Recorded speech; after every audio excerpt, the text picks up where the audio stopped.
한 청년이 어떤 한 문제를 오랫동안 고민했습니다. 그리고 마음속에 결정을 내려요. 근데 이게 하나님의 뜻인지 알고 싶은 거예요. 그래서 목사님을 찾아와서 조언을 듣기를 원했습니다. 목사님, 오랫동안 고민해온 문제가 있습니다. 최근에 결정을 내렸습니다. 그런데 이 결정이 옳은 결정인지 하나님의 뜻인지 목사님 확신이 서지 않습니다. 목사님이 즉답을 합니다. 그것은 하나님의 뜻이 아닙니다. 하나님이 원하시지 않는 일입니다. 이 청년이 서운했어요.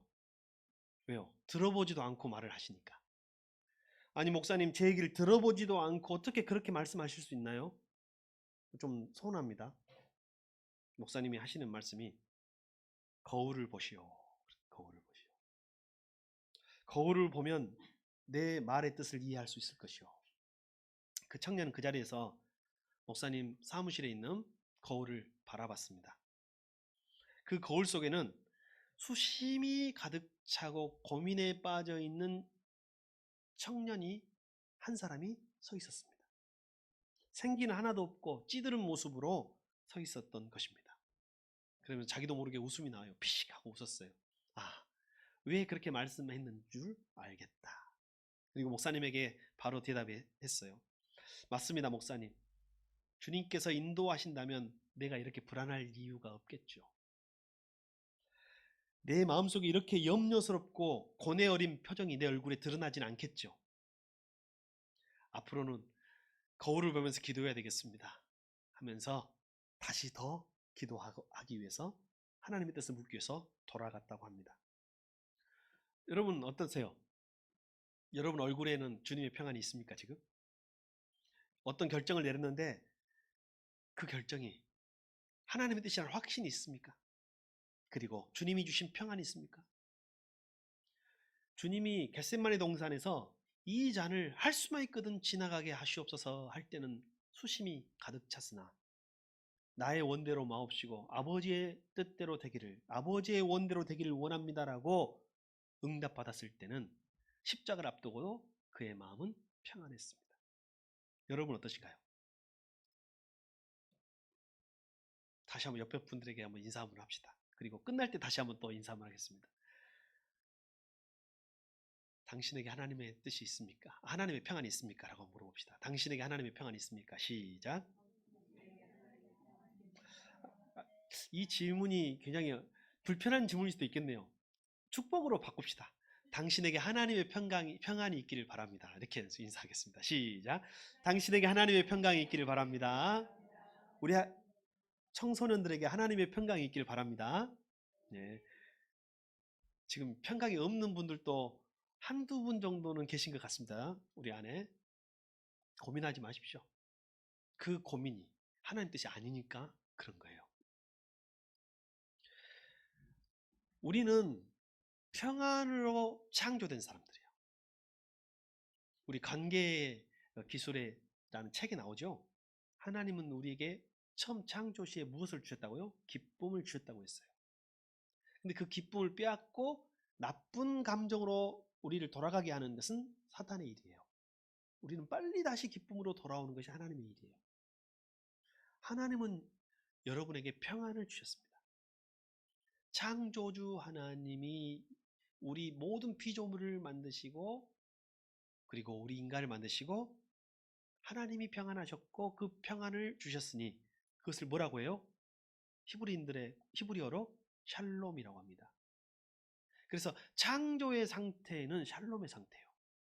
그러면 타락은 뭐예요? 바로 이 샬롬이 깨진 상태예요. 지금 이 깨진 창조, 샬롬이 깨진 상태가 지속되고 있는 거예요. 여러분 지구온난화로 인하여 생명의 종이 멸종 위기에 있다고 합니다. 이게 바로 샬롬이 깨진 상태. 갑자기 또 그러니 지구의 온도가 높아지니 바이러스들이 지금 더 활성화되고 있잖아요. 이게 샬롬이 깨진 결과입니다. 종말은 뭔가요? 구원은 뭔가요? 다시 이 깨진 상태를 회복해서 샬롬으로 돌아가는 거예요. 하나님이 저와 여러분에게 샬롬을 주신 줄 믿습니다. 저와 여러분은 샬롬으로 창조되어졌어요. 태어날 때부터 지금까지 하나님은 우리에게 샬롬, 평강이 있기를 원하세요. 예수님도 우리에게 평강을 주세요. 하나님도 그의 피조물과 자녀들에게 평강을 주신 것처럼 하나님도, 예수님도 우리에게 평안을 주시는데 성경 한번 보겠습니다. 요한복음 14장 27절 시작. 평안을 너희에게 끼치노니 곧 나의 평안을 너희에게 주노라. 내가 너희에게 주는 것은 세상에 주는 것과 같지 아니하니라. 너희는 마음에 근심하지도 말고 두려워하지도 말라. 여러분 주님의 제자 맞습니까? 주 예수님을 믿으십니까? 마음속에 예수님을 영접하셨습니까? 그러면 주님이 약속하신 평안이 여러분에게 있는 줄 믿습니다. 예수님은 평안을 주셨던 예수님이 우리에게 가시면서 내가 가면 보혜사 성령을, 또 다른 보혜사를 너희에게 보내겠다 했어요. 그럼 또 다른 보혜사라는 말이 보혜사가 하나 이상이라는 뜻이네요. 그러면 첫 번째 보혜사는 누구예요? 또 다른 보혜사는? 원래 보혜사는 예수님이 보혜사예요. 보혜사는 위로자, 도움을 주는 사람이라는 뜻입니다. 우리에게 평안을 주시는 분이세요. 예수님이 육신으로 우리와 함께 할 수 없어요. 지금은 가셨으니까. 그러나 성령님을 보내서 지금 저와 여러분을 지키도록 하시고 보호하도록 하시고 함께 하도록 하시는 보혜사이세요. 그래서 하나님의 사람은 성령 충만하며 성령님과 동행하면서 평안할 수밖에 없음을 믿습니다. 그런데 우리에게 평안이 있느냐는 거예요. 때때로 평안이 없지 않습니까? 평안이 있다고 여겨질 때도 있지만 내가 평안하지 않고 불안하거나 낙심할 때도 있지 않습니까? 성도는 본질적으로 하나님의 평안을 받은 존재들입니다. 자, 한번 봅시다. 우리가 어떤 존재인지. 시편 117편 165절 같이 한번 우리의 존재를 생각하면서 읽어봅니다. 시작. 주의 법을 사랑하는 자에게는 큰 평안이 있으니 그에게 장애물이 없으리라. 주의 법을 사랑하는 자들, 바로 우리 성도 아닙니까? 저와 여러분에게는 하나님의 평안이 큰 선물로 주어진 줄 믿습니다. 우리가 이런 존재라는 거예요. 또한 선을 행하는 각 사람에게는 주님이 또 평안을 주신다고 약속하고 있어요. 로마서 2장 10절. 자, 우리에게 어떤 평안이 약속되어 있는가, 주어졌는가를 보겠습니다. 시작. 선을 행하는 각 사람에게는 영광과 존귀와 평강이 있으니 먼저는 유대인에게요 그리고 헬라인에게라. 선이 뭐예요, 여러분? 도덕 시간 아니에요. 무슨 뭐 좋은 일하고 구제하고 선교하는 것만 선이 아니라 본질적인 선이 뭐냐면 하나님의 뜻을 찾고 하나님의 뜻을 추구하고 순종하는 삶. 우리가 도덕적으로는 세상보다 덜 의로울 수도 있어요. 하나하나 따져보면 인간은 다 50% 100%예요. 아무리 악한 사람도. 그러니까 여러분, 저도 뭐 제 의견을 지금 내놓을 수는 없겠습니다만 사형 제도를 유엔에서는 좀 고려하라고 하잖아요. 각 나라마다 사형이라는 것이 인권에 반한다 생각하는 거예요. 그러나 우리 마음속에는 사형 제도를 회복해 가지고 뭔가 정의를 살려야 된다는 마음이 있잖아요. 여러분 가끔 그 인간이 사형 제도를 실행해 가지고 사형을 내렸는데 나중에 무죄로 밝혀지는 경우도 있어요, 없어요? 세상에 알 수가 없는 거예요. 50보 우리가 앞서 있다고 100보 뒤에 있는 사람을 정지할 수 없다는 말일 수도 있겠다 생각이 듭니다. 뭐 제가 사형 제도를 원하자는 건 아닙니다. 그만큼 우리가 부족한 사람들이라는 거죠. 그러나 하나님께서 우리를 선으로 보시는 건 뭐냐면 그럼에도 불구하고 우리가 십자가 앞에 있느냐, 그럼에도 불구하고 우리가 하나님 앞에 있느냐, 하나님의 뜻을 알려고 하고 하나님의 뜻을 행하려고 하느냐, 이것이 하나님의 선의 기준인 줄 믿습니다. 네. 세상의 선의 기준은 완전히 다르죠. 자, 그럼 여기서 우리는 한번 질문 한번 해봅시다. 성도는 하나님의 평안을 받은 존재, 하나님의 평안으로 창조된 존재인데 왜 불안해할까요? 왜 평안이 없다고 여겨질까요? 기쁨으로 얼굴로 충분히 우리의 평안이 드러나야 되는데 왜 우리는 때때로 근심과 염려와 낙심이 드러날까요? 오늘 시인은, 우리가 읽은 본문 시편의 시인은 뭔가 불안해하고 있습니다. 시편 시인의 상태를 한번 보겠습니다. 자, 42편 5절입니다. 자, 그의 마음 상태를 한번 들여다봅시다. 시작. 내 영혼아, 내가 어찌하여 낙심하며 어찌하여 내 속에서 불안해하는가? 너는 소망을 두라. 그가 나타나 도심으로 말미암아 내가 여전히 찬송하리로다. 여러분 어때요? 오늘 시인은 평안한 것 같아요? 평안하지 않는 것 같아요? 잠깐 평안이 멈춘 것 같죠? 평안이 중단된 것 같아요. 평안이 사라진 것처럼도 보여요.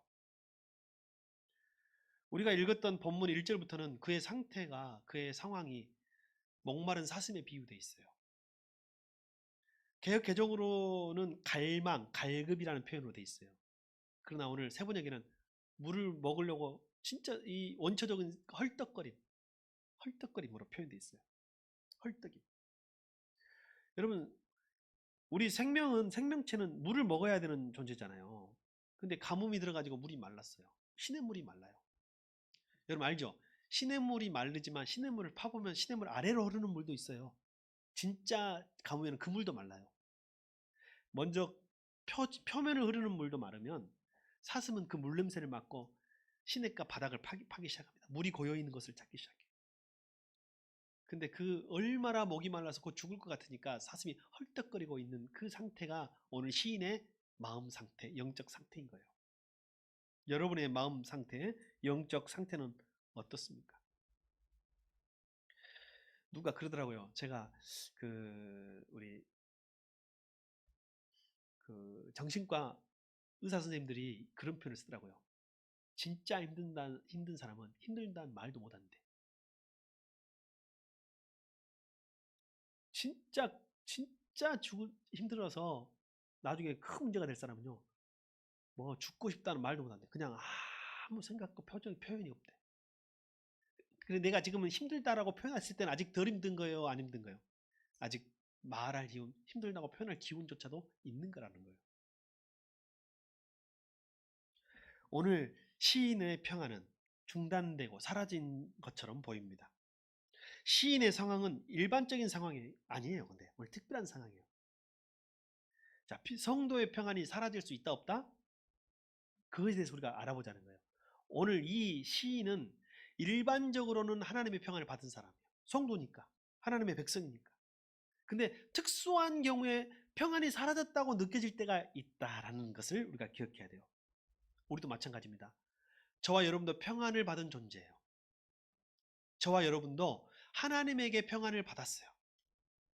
그러나 때때로 오늘 시인처럼 평안을 느끼지 못할 때가 있다 없다? 있다. 그러면 왜 그런가? 어떻게 해야 될 것인가요? 이 이야기는 이스라엘의 복식 문화를 한번 살펴볼 필요가 있습니다. 성경에 그 유대인들이 자기의 감정과 상황을 드러내는 의복이 있어요. 옷이 있어요. 옷 색깔이 있어요. 먼저 흰옷이 있어요. 흰옷. 여러분 흰옷은 언제 입어요? 유대인들은 기쁜 날 입어요. 잔칫날 입어요. 기쁨을 표현하는 날에 입어요. 흰옷만 입는 게 아니에요. 인간은 기본적으로 흰옷을 입지만 검은색으로 옷을 입어야 될 때가 있어요. 검은색은 어떤 표현? 슬픔을 표현하는 색깔이에요. 장례식이나 슬픈 일을 당했을 때 검정 옷을 입습니다. 성경을 한번 볼까요? 계시록 7장 9절. 우리가 기본적으로 어떤 옷을 입고 사는 사람인가를 봅시다. 여러분이 우리 성도의 유니폼이 있어요. 우리 지금 다 각자 다른 옷을 입었지만 나중에 하나님 앞에 가면 우리 다 같은 유니폼을 입게 됩니다. 우리가 입게 될 옷을 한번 보겠습니다. 시작. 2일 후에 내가 보니 각 나라와 족속과 백성과 방언에서 아무도 능히 셀 수 없는 큰 무리가 나와 흰 옷을 입고 손에 종려가지를 들고 보호자 앞과 어린 양 앞에 서서, 저 흰 옷 입은 무리는 누구를 뜻할까요? 성도들이에요. 마지막 보호자 앞에 완전 샬롬이 회복되고 깨진 이 평화 샬롬이 회복되고 하나님 앞에 섰을 때 우리가 다 입을 옷이 무슨 색이에요? 흰 옷이요. 흰 옷은 무엇을 상징한다고요? 깨끗한 순결도 상징하지만 기쁨의 색깔, 평안의 색깔. 우리가 다 입게 될 유니폼은 뭐라고요? 네, 흰옷입니다. 흰옷. 기본적으로 우리는 흰옷 입은 사람들이에요. 그러나 가끔 검정옷을 입을 때가 있어요. 언제요? 유대인들도 왕도 백성도 전부 다 검정 옷을 입을 때가 있어요. 누구예요? 적어도 장례가 났을 때요. 우리나라 장례 복장은 흰색인가요? 검정색인가요? 자, 한번 여기 물어봅시다. 우리나라 장례 복장은 검정색이다. 흰색이다. 네, 둘 다 맞습니다. 전통 장례 의복의 색은 우리나라는 흰옷이에요. 소복이요, 소복. 예전에 어렸을 때 기억해 보세요. 다 소복 흰옷 입었어요. 상주 가족도 전부 다 흰옷을 입었어요. 최근 삼성 이건희 회장이 죽었을 때 신문에 이런 기사가 났습니다. 왜 삼성가는 흰옷을 입었는가? 장례식 때 흰옷을 입었는가요? 그래서 기사를 제가 보니까 이런 말이 있어요. 검정색 복장, 이 장례 복장은 일제시대 때부터 입었답니다. 일본 사람들은 검정색 옷을 입었대요. 우리나라는 흰옷을 입었으니까. 근데 보니까 그 말이 또 맞기도 하는 거예요. 왜냐하면 여자들은 전부 다 흰 속옷을 입고 나왔더라고요. 보니까 삼성가 며느리들, 딸들은 전부 다 흰옷을 입었는데, 문제는 아들 이재용 회장이 무엇을 입었냐면 검정색 양복을 입었더라고. 그 기사가 맞기도 하고 틀리기도 하죠. 물론 와이셔츠를 흰색을 입었으니까 뭐 그렇게 이해할 수는 있겠습니다만, 뭐 검정색이나 흰색이 중요한 건 아니고, 다 문화마다 색깔이 상징하는 의미가 있는데, 성경에는 기쁨을 상징하는 흰색 옷을 보통 입어요. 그러나 가끔 슬픈 날 입는 검정색도 있는 것처럼, 하나님은 우리에게 기쁨을 주셨으나 우리가 이 세상에서 하는 동안에 한 번씩 슬픔을 표현해야 될 때가 있다. 검정 옷을 입어야 할 때가 있다는 것을 우리는 알게 됩니다. 자, 그러면 한번 봅시다. 진정 평안이 중단될 수 있는가? 여러분 중에서는 평안이 중단될 수 있다고 생각하는 분도 계시지만, 또 중단될 수 없다고 생각하는 분도 계실 거예요. 한번 봅시다. 성도 안에 있는 평안은 중단될 수 있는가? 성도의 평안이 중단되었다고 느낄 수 있다고 생각합니다. 그럼 우리는 우리의 평안이 본질적으로 중단될 수 있고 사라질 수 있는 것인가? 우리는 언제 평안이 중단되었다고 느끼는 것인가? 우리가 평강이 중단되었다고 느껴지고 낙심될 때는 어떻게 해야 될 것인가? 자, 먼저 봅시다. 성도들에게는, 우리에게는 근본적인 평안이 있고 추가로 지어진 추가적인 평안이 있습니다. 여러분, 어떤 게 더 중요한 것 같아요? 근본적인 평안하고 추가적인 평안하고. 말만 들었을 때는 근본적인 평안이 훨씬 중요하게 느껴지죠. 맞습니다. 근세 영국에 있었던 이야기예요. 근세 영국의 한 과부가 여행을 했습니다. 여행길을 갔어요. 여행길에서 사람이 드문, 인적이 드문 곳에서 노상 강도를 만납니다. 이 강도가 이 과부 여인의 모든, 수중에 있는 모든 돈을 강탈해 갔습니다. 이 여인은 순간 낙심했습니다. 그렇죠, 여러분. 수중에 여행할 때 모든 수중의 돈, 지갑의 모든 돈, 모든 물질을 빼앗겼으니 낙심할 수 있죠. 근데 갑자기 이 여인이 이렇게 외쳤다는 거예요. 저들이 내 수중의 돈을 모두 가져갔지만 내 과부 급여는 가져갈 수 없다라고 크게 외쳤다고 해요. 이게 이제 좀 설명이 필요합니다. 여기서 말하는 과부 급여가 뭐냐? 우리나라에는 없어요. 이게 영어로 jointu라는 말이에요. jointure. 이게 뭐냐면, 당시에 남편이 죽고 나면 그 남편의 재산을 여러분 누가 갖고 가야 돼요? 옛날엔 그런 법이 없었어요. 남편이 죽으면 그 남편의 재산을 서로 가져가려고 물고 뜯고 싸우고 난리가 나는 거예요. 그래서 요즘 우리한테 있는 어떤 의미냐면 법정 상속인 개념이 생겼어요. 법정 상속인이 어떤 뜻이에요? 만약에 보험을 들면 여러분 법정 상속인을 정하잖아요. 해봤죠? 보통 누구라고 해요? 아내, 배우자 또는 자녀에게 해요. 근데 가끔 보험으로 그 범죄를 저지를 사람들은 전혀 관계없는 사람한테 보험을 넣어놓고 생명보험 자기 이름으로 이렇게 해놓고 뭐 범죄를 저지르는 경우도 있잖아요. 이, 이 과부급여라는 말이 뭐 다른 표현으로는 미망인 설정 부동산이라고 부른답니다. 남편의 집, 남편의 부동산, 농장, 토지 이런 것들을 자연스럽게 누구의 것으로? 미망인, 과부, 부인에게 상속해 주는 제도를 이 근세 영국에서 만드는 거예요. 그것이 아마 오늘날까지도 이어지고 있으리라 생각이 됩니다. 그런 법에. 그래서 그 과부라고 합시다. 여러분, 과부가 좋은 표현이지 미망인이 나쁜 표현이라 그래요. 미망인의 뜻이 뭐예요? 아직 미. 그 다음에 망은 뭐예요? 망하지 않는 사람. 아직 죽지 않은 사람이에요. 뭔 말이에요? 남편이 죽었는데 내가 살 가치가 없다. 그래 내가 죽어야 되는데 아직 살아있다라는 뜻이에요. 그러니까 얼마나 여성 입장에서 만들어진 말이 아니에요. 그렇죠? 우리가 미망이라는 표현을 쓰긴 하지만 과부가 훨씬 좋은 말이에요. 과부. 과부가 훨씬 더 은혜스러운 말이란 말이에요. 그래서 이제 과부라고 쓰겠습니다. 이 과부가 수중의 돈을 강도에게 빼앗겼을 때 잠시 평안이 멈춘 것 같았어요. 근데 이 과부가 하는 말이 뭐냐면 자기에게 주어진 조인추어, 자기에게 주어진 그 부동산은 강도가 가져갈 수 있어요, 없어요? 한번 부동산은 강도가 가져갈 수 있어요, 없어요? 없잖아요. 그러니까 그렇게 말하는 거예요. 내 과부 급여 부동산은 그 강도가 절대 가져갈 수 없다 라고 선언하면서 나는 아직 끝나지 않았다, 나는 다시 시작할 수 있다, 돌아가면 된다 라고 하면서 선언했다는 이야기예요. 이 똑같은 거예요. 근본적인 평화는 뭐에 해당되는 거예요? 하나님이 우리에게 주신 영원히 누구도 빼앗을 수 없는, 세상이 빼앗을 수 없는, 사람과 환경과 일과 마귀가 빼앗을 수 없는 근본적인 평안이 저와 여러분에게 있는 줄 믿습니다. 그러나 가끔 우리에게 추가로 주어진, 이 세상에 태어나서 추가로 받은 것들도 있다 없다? 있다. 그러나 그것을 강도가 가끔은 빼앗아갈 수 있다 없다? 있다. 그때 여러분이 외쳐야 돼요. 방금 그 과부처럼 너희들이, 이 강도들아, 너희들이 이 세상에 추가로 주어진 내 지갑 속의 평안은 빼앗아 갔어도 하나님이 주신 영원한 본질적인 평안은 빼앗아 갈 수 있다 없다? 없다. 이 땅의 재산은 너희들이 가져가도 천국의 재산은 가져갈 수 없다라고 선언할 수 있는 것, 이게 바로 성도의 믿음이고 성도의 평안인 줄 믿습니다. 코로나가 좀 많이 심각하죠. 코로나가 심각한데 심각하지 않아요. 이게 무슨 말이냐면 많은 사람들이 나니까 심각해졌긴 한데 사람들 마음속에는 이제 별로 심각하게 생각하지 않아요.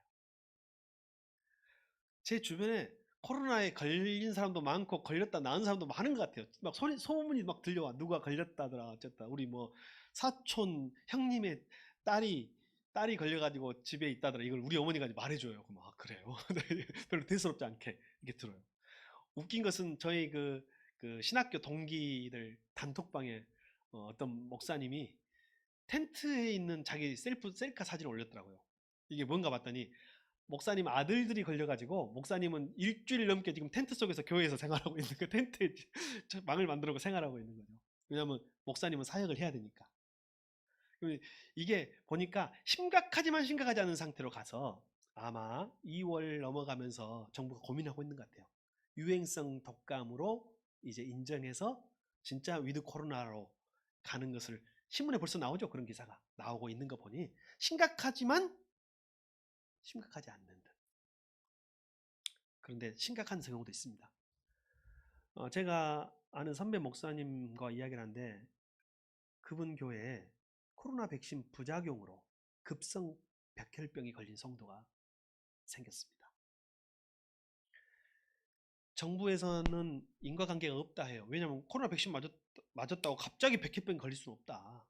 그 전에 뭔가가 있겠지. 직접. 그러나 이분은 뭐냐면 바로 얼마 전에 내가 건강검진을 했는데 아무 이상이 없었다. 내가 맞은 건 백신밖에 없다. 여러분 다 이게 참 난감한 상황이죠. 그래서 처음에는 그냥 나는 이게 인과관계 때문에 실갱을 하지만 당사자는요, 이제 이게 인과관계가 별로 중요한 게 아니에요. 이미 걸려버린 백혈병, 나는 어떻게 살 것인가요? 이분이 일시적으로 평안을 잃습니다. 강도가 세상의 강도가, 코로나라는 강도가 나의 평안을 빼앗아 갔어.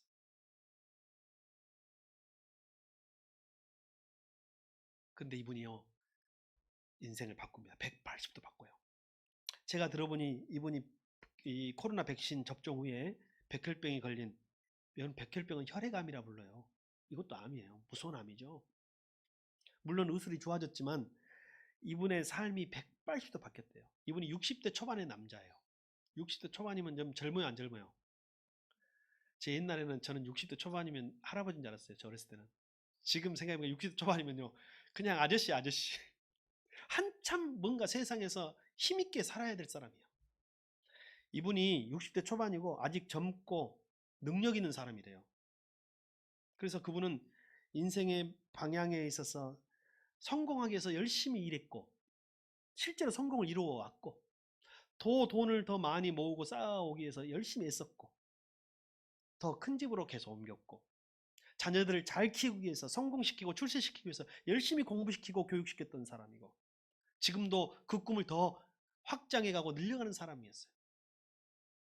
신앙생활도 열심히 어느 정도 열심히 해가지고 교회에서는 직분도 받고 싶었어요.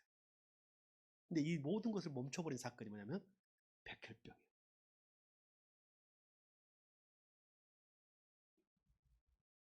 백혈병을 판정받은 그는 그의 삶이 180도 바뀝니다.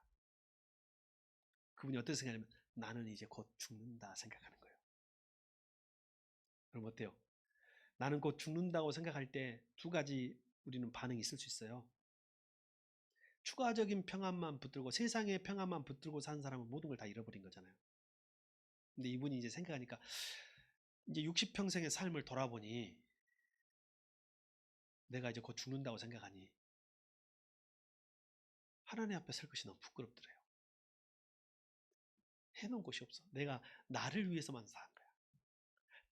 땅의 삶만 산 거예요. 내가 하나님 앞에 심판받는다고 생각하니 너무 두렵고 내가 하나님 앞에 선다고 생각하니 너무 부끄럽고 천국 갈 준비가 전혀 되어 있지 않고 죽을 준비가 이 세상에서 잘 살 준비만 했지 잘 죽을 준비에 대해서는 전혀 되어 있지 않는 자기를 순간 코로나 백신을 맞고 백혈병이 걸린 후 순간 엄청난 공포와 불안에 사로잡혔는데 나는 언제 죽을 줄 모르니 이제부터라도 죽음을 준비하고 천국을 소유하는 삶으로 살아야 되겠다라고 삶을 바꾼 거예요. 이분이. 가지고 이분이 어떻게 됐냐면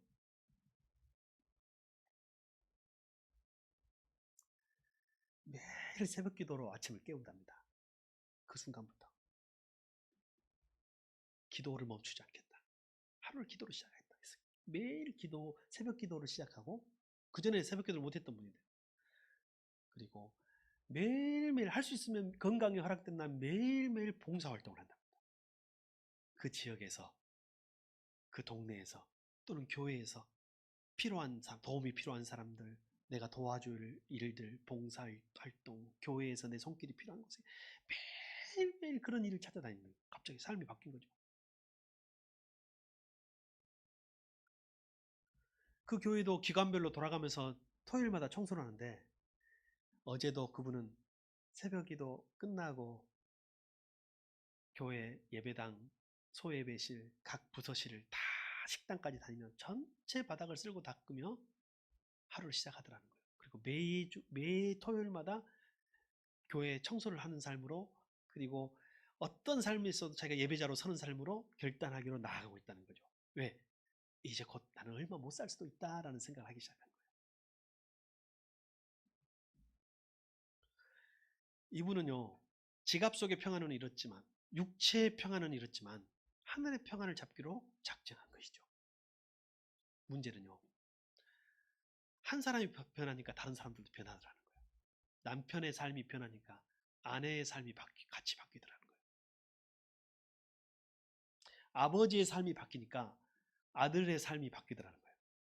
결혼해서 따로 사는 아들이 가족이 다 분위기가 처음에는 원통하고 억울하기만 있다가 그래 그거 타다다가는 소중한 삶을 주신 이 생을 놓칠 수 있잖아요. 행복을 놓칠 수 있잖아요. 그래서 아들이 결혼해서 따로 사는데 아버지 이제 얼마 못 살 수도 있으니 일주일에 한 번이라도 찾아뵙겠다는 거예요. 그래서 아버지가 예배드리러 다니는 이 교회에 가족들을 데리고 매주 오기 시작했대요. 이 코로나 시국에 어린 자녀들 데리고 오기 시작했대. 아버지가 바뀌니까 아내가 바뀌고 아들이 바뀌고 그리고 그것을 바라보는 성도들은 어떻겠어요? 그 교회 성도들은. 그 사람이 어떻게 살아온 사람인지, 얼마나 치열하게 살아온 사람인지 알잖아요. 근데 그가 마지막 이 백혈병이라는 판정 앞에 그의 삶이 바뀌는 걸 보면서 성도들이 생각을 하는 거예요. 아, 내가 저 사람보다 더 오래 살 수 있을까? 내가 살았다고 산 것인가? 내가 아프지 않았다고 100년, 100살까지 살 수 있는 것인가? 나는 어떻게 살아야 되는가? 이 사람들이 이런 생각을 하기 시작한다는 거죠. 그래서 그 성도의 삶에 처음에는 이 백신 후유증에 대해서 이야기하다가 거기까지 갔어요. 그 나도 모르게 예언인지 선언인지 이렇게 하고 말았습니다. 목사님한테. 목사님, 참 신기하게도 그런 사람이 더 안 죽대요. 죽으려고 준비하는 사람 더 안 죽어. 죽을 수도 있다고 생각하고 준비하는 사람은 더 안 죽어요. 신기하죠? 그런 사람 더 안 죽대요. 하나님은 그런 사람 더 살리더라고요. 하나님께서 그 사람을 왠지 살리실 것 같네요. 라고 제가 먼저 말을 했더니 그 목사님이 그러게 나도 그러기를 기도하고 있습니다. 나도 그러기를 기도하고 있습니다. 우리 교회도 그렇게 되기를 기도하고 있습니다. 하면서 여러분 어때요? 하나님이 그 사람 살릴 것 같아요? 데리고 갈 것 같아요? 빨리. 예? 그래요? 우리 생각이 다 같네요. 살리려면 하나님 그런 사람 살리지. 누구를 살리겠어요? 살았다고 산 게 아니에요, 여러분. 우리가 건강하다고 오래 사는 게 아니에요. 아프다고 일찍 죽는 것도 아니에요. 저는 우리 집에서 늘 체험했어요. 우리 아버지는 평생 병원 한 번도 안 간 것이 자랑이었어요. 우리 어머니는 병원에서 살았어요. 하나님 훨씬 아버지를 먼저 데려가셨어요. 우리가 살았다고 산 게 아니고 건강하다고 건강한 게 아니에요. 이의 삶이, 이 성도의 삶이 한순간의 작은 삶의 교훈으로 종말론적 삶으로 바뀌자. 그의 인생이 바뀌고 그의 가족의 삶이 바뀌고 그 주위의 성도들의 삶이 바뀌게 된 것을 체험하면서 여러분, 우리가 붙들어야 될 것은 우리 육체가 주는 평안이 아닙니다. 지금 육체가 준 건강의 평안이 아닙니다. 지금 건강하다고 건강한 것이 아니고 지금 젊다고 젊은 것이 아니니 우리가 붙들어야 할 평안은 하나님께서 주신 평안인 줄 믿습니다. 우리가 붙들어야 할 평안은 천국의 평안인 줄 믿습니다. 그러면 우리의 평안이 중단될 수 있습니까? 다만 중단됐다고 느낄 수는 있겠죠. 그뿐이겠어요? 우리의 평안이 비교급의 평안이 있을 수 있어요. 우리가 언제 평안이 사라졌다고 중단됐다고 느끼냐면 잘못된 비교를 할 때요. 여러분 탈북하신 분이 있다고 생각합시다. 탈북하신 분이 우리나라에 살면서 불안함을 느낄까요? 안 느낄까요? 여러분 생각 어때요? 느끼죠. 우리나라는 천국인가요? 여기 오면 다 알아서 살고 이제 천국처럼 평안하게 사나요? 아무리 더 좋은 세상을 찾아서 탈북해서 우리나라에 왔어도 체제도 다르고 그렇죠. 사회주의에 살다가 여기는 다 자기가 노력해야 되잖아요. 자유는 있지만 그 대신 책임을 져야 되잖아요. 무엇을 할지 어떻게 살지를 왜 고민하지 않겠어요? 우리도 고민하는데 더 막막하지 그 사람들은. 그래서 마음에 잠시 평안을 잊고 불안할 수 있어요 없어요? 있죠. 그 사람한테 물어봐요. 그러면 다시 북한으로 갈래? 예전에 비해서 어때? 차라리 그럼 북한으로 돌아갈래? 그럼 그 사람이 북한으로 돌아간다고 할까요? 안 할까요? 대부분은 안 하죠. 왜요? 아니 거기서는 먹는 것도 마시는 것도 사는 것도 숨 쉬는 것도 제한을 받고 궁핍했다고. 지금 생각해보니 내가 엄청 평안하네요. 과거와 비교해보니 지금 평안해요 안 평안해요? 평안한 거예요. 불확실한 미래를 생각하면서 비교하니까 불안한 거예요. 우리 중에는 불확실한 미래를 생각하면서 비교하면서 불안해하는 사람도 있습니다. 그러나 여러분 과거를 돌아보십시오. 예수님을 알기 전, 우리가 하나님을 알기 전, 믿음으로 살기 전 과거의 우리의 모습을 우리가 살았으나 산 것이 아니었지 않습니까?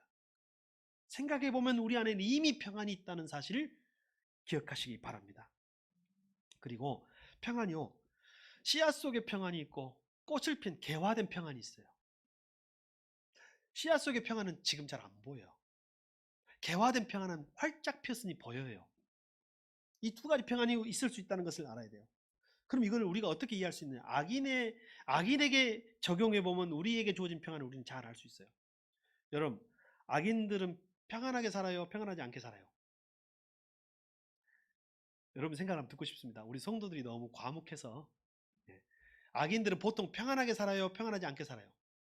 악인들이 이상하게 평안하게 살아요. 예전에 우리 속담에는 때린 사람은 발을 못 뻗고 자도 맞은 사람은 발을 뻗고 잔다는 말이 있어요. 근데 요즘에는 바뀐 거 알죠? 누가 발 뻗고 자요?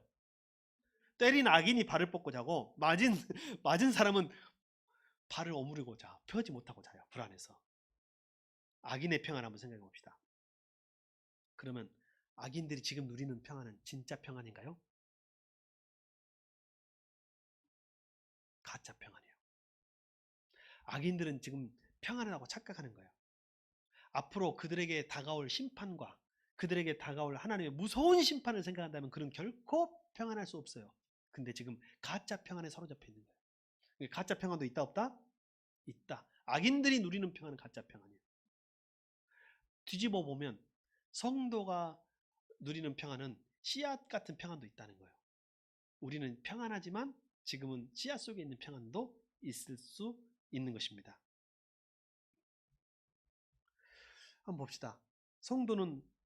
성도는요, 죄로 인해 지금 고민할 수 있어요. 죄 때문에 고민하는 사람은 성도지요. 그렇죠? 악인은 고민하지 않아요. 성도는 죄 때문에 고민하고 하나님의 뜻 때문에 고민하고 우리의 목표와 비전을 위해서 믿음으로 살기 위해서 고민하지만 여러분 사실은 어때요? 그것은 우리 안에 씨앗이 있는 거예요. 평안의 씨앗이 있는 거예요. 언젠가는 그 고민과 그 죄책감과 그 기도와 고뇌가 평안으로 나타나는 것임을 믿습니다. 꽃을 피게 될 때가 있다는 거예요. 그러니까 지금 그 고뇌가 평안이 아닌 게 아니에요. 그 고뇌는 성도의 고뇌는 씨앗 속에 있는 평안과 같은 것이다 라는 사실을 기억해야 됩니다. 우리의 평안은 악인의 평안인가요? 아니면 성도의 평안인가요? 여러분 또 있어요. 평안하지 않지만 평안하다고 착각할 수 있는 게 뭐냐면 여러분 몸이 아파서 몸이 좀 아프면 잠을 자버리면 못 느낄 때 있죠. 지금 악인이 잠자고 있기 때문에 지금 그렇게 지금 평안하다고 느끼는 거예요. 아픔을 못 느끼는 거예요. 영적인 잠을 자고 있기 때문에. 많은 사람들이 하나님의 뜻을 떠나서 하나님과 상관없는 삶을 살지만 평안하게 보이죠? 아니에요. 영적 잠에 자고 있는 거예요. 영적 잠에 빠져 있는 거예요. 우리는 하나님께서 주시는 이 평안을 붙들어야 돼요. 그래서 평안도 가짜 평안이 있고 거짓 평안이 있게 마련입니다. 가짜 평안은 뭐고 거짓 평안은 뭐예요? 아까 말한 착각하고 있는 것이죠. 잠자면서 하는 평안, 악인의 평안 이런 것들은 모두 가짜 거짓 평안이에요. 여러분 보통 예전에 보면 애기들 차 태우면 자는 거 못 보셨어요? 저도 생각납니다. 이제 생각이 나요. 애들 예전에 키울 때 애들이 밤에 잠을 안 자면 차에 태워가지고 한 바퀴 돌고 왔던 적이 있어요. 기억나죠? 그게 왜 그런 줄 알아요? 아이가 멸미를 하면요 고통을 안 느끼려고 스스로 자버린대요. 방어 본능. 잠을 자면 못 느낄 수도 있어요. 멀미한 사람들은 잠잘 때는 안 하잖아요. 그죠? 잠자버리면 안 하는 거죠. 이게 가짜 평안도 있다는 거죠. 가짜 평안. 우리가 영적 잠을 자고 있고 그리고 악인들은 영적 잠에 빠졌을 때는 그 평안하다고 착각할 뿐이에요. 다만 성도도 뒤집어 보면 성도도 마찬가지요. 지금 하나님 때문에 그리고 우리가 가진 이 씨앗 때문에 우리가 때로는 고뇌할 수도 있지만 그 평안은 그 고뇌는 여러분 평안의 씨앗이에요. 평안의 씨앗.